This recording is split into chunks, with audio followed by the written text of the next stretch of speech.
Sinisnab na naman ng Lisa Araneta Marcos ang VP Sara. Gawaing pambatalan yan. At tingin ko ang mensaheng naging malinaw dun sa The Great Snub Part 2 ni Lisa Araneta Marcos laban kay VP Sara, alam na natin na kung talagang magugunaw ang unity ni PBBM at Inday Sara, hindi po yan dahil kay Inday Sara. Yan po ay dahil kilam, dahil kay Tambaluslos. Dahil sila po ang may problema kay VP Sara. Malinaw po sa nakita nating video, wala pong problema si VP Sara at si PBBM kung sila lang ang tatanungin. Kaya lang ang problema, itong silam na wala naman pong mandato galing sa taong bayan, siya talagang nag-iintriga kay VP Sara. At siyempre, dahil siya naman po ay may asawa ng presidente, nagkakaroon ng epekto yan sa relasyon ng presidente at ng vice president sa ayaw at gusto natin. Hindi po yan dahil sa mga principals na presidente at vice president, yan po ay dahil sa may bahay ng presidente at saka yung presidential insan na si Martin Romualdez. Kahapon po nagkapulan po kami, no? Kasama si VP Sara, kasama po si Senator Marcos, no? At nauna po nagkaroon kami ng pag-uusap ni PRRD kasi nga po nagtalumpati kami doon sa Laban ng Masa. At ang tinrace namin, talaga naman po nagsimula lahat yan, yung hidwang yan, yung panahon na natanggal si PGMA bilang Senior Deputy Speaker. So talagang ang nagsimula ng hidwaan na yan ay si Speaker Martin. Dahil na po natabag siyang Tambaluslos o doon mga panahon na yun, wala namang sinabi si VP Sara o sino si Tambaluslos na yun. Ang buong Pilipinas ang tawag kay Speaker Tambaluslos. Obvious kung sino yung Tambaluslos. Diyan po talaga nagsimula. At mukhang nagkampihan talaga ang LAM at ang Mr. Speaker. Kaya nga matapos yung Tambaluslos incident, gumanti na nga itong speaker, tinanggalan ng confidential fund. Ayun, nanakot pa na impeachment na sa tingin ko, hindi pa po yan patay completely ha. Sa tingin ko yung snap na yon ang pinararating na mensahe ni LAM. Naku, tignan mo, hindi pa ako tapos. Didikdikin talaga kita. O kahit naman sa saang parte ng daigdig, pinibigyan ng respeto ang First Lady. Kapag ang First Lady naman po ay gumagawa o nagdidesisyon sa mga bagay-bagay na hindi dapat pinaghihimasukan dahil wala naman siyang mandato galing sa taong bayan, at kung siya naman na magiging dahilan ng pagkakahati-hati ng lipunan natin, teka muna, no? Dapat siguro gumalaw na ang PBBM. Ipakita niya na he is in charge. Nananawagan na tayo kay PBBM, put your foot down. Hindi mo mapipilit na iyong may bahay na gustuhin na iyong VP. Pero po pwede mong sabihin sa kanya, lumagay ka sa tama. Wala kang mandato. Ang VP Sara, mayroong mandato galing sa 32 million.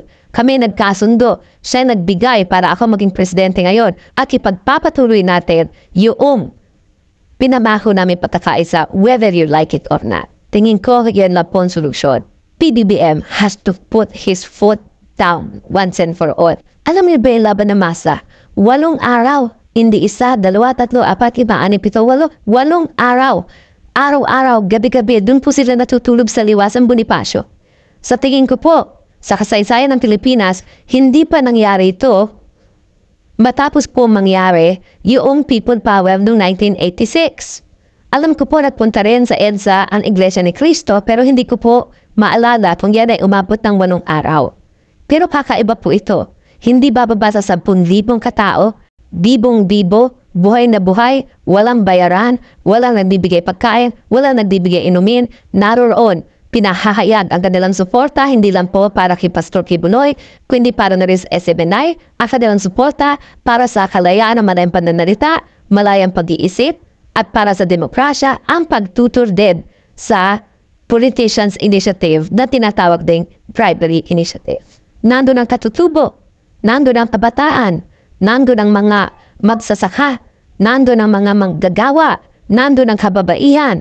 Napakadami pong naroon na hindi miyembro ng Kingdom of Jesus Christ pero sumusuporta lalong-lalo na sa malayang pananalita at malayang pamamahayat dahil lahat sila supporters ng SMNI. Alam nila ang paratang labang kay Pastor Kibuloy pero alam din nila na si Ontiveros ay hindi hukuman at tanging hukuman lang ang makapagsasabi kung talagang guilty siya ng rape at yung mga human trafficking na rin nireklamo. Napakatagal na siyang dinimanda dyan sa Estados Unidos. Bakit hanggang ngayon wala pang request to extradite? Kung napakalakas ng ebidensya, dapat request na siya ma-extradite. Nagpapakita lamang na mahinang ebidensya. Pati nga po dito sa Pilipinas, na isang pangkaso lamang ay isang debanda na nauna lang na-dismiss ng Piskalya ng Davao. Politika rin ng isang naging dahilan dyan, kaya nasampaog muli ang kaso na, gaya ng sinabi ko nung last broadcast natin, ipapor naman kay Pastor Kibuloy dahil hindi na siya po pwedeng ma-extradite sa Amerika.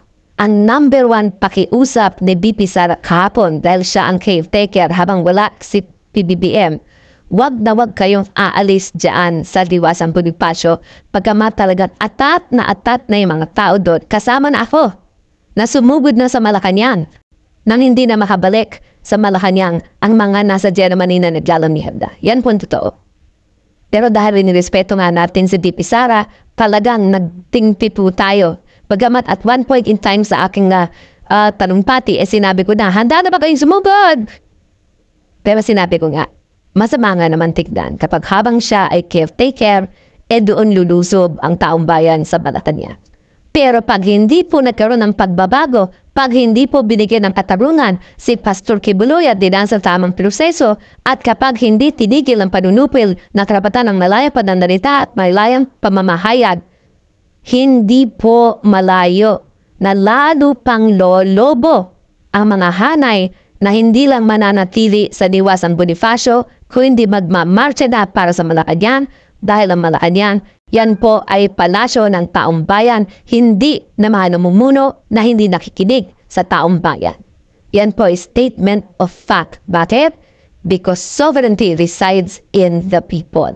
At kapag pinagpatuloy niyo po yung bribery initiative na yan para manatili maluklok sa pwesta mga nakaluklok na yun at para po mawala na mga senador at ang BP Sara, sigurado po yan. Hindi lang Liwasan ang mapuno. Baka mapuno po buong Luneta, ang Liwasan at lahat yan mamarcha papunta ng Malacanang.